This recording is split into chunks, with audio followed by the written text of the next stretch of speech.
दोस्तों Xiaomi का एक और नया स्मार्टफोन Xiaomi E6 Geekbench के ऊपर निकल कर आया है और आज इस वीडियो में हम लोग इसी फ़ोन के बारे में बात करने वाले हैं। तो दोस्तों बिना समय गवाए चलिए आज की वीडियो शुरू करते हैं।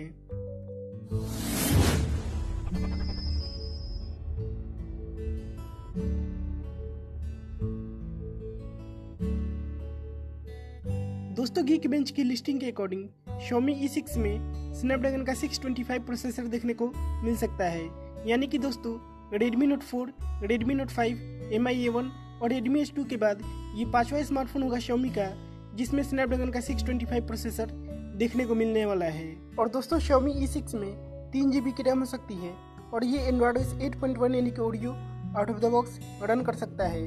और साथ में दोस्तों हम आपको बता दें कि Xiaomi E6 का Geekbench का स्कोर Xiaomi Mi A1 से काफ़ी हद तक सिमिलर है।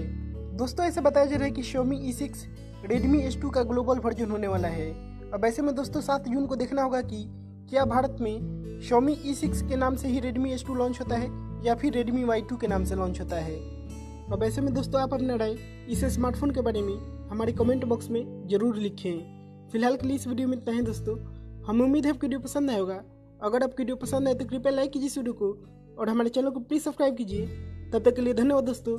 मिलते हैं अगले वीडियो में। जय हिंद, वंदे मातरम।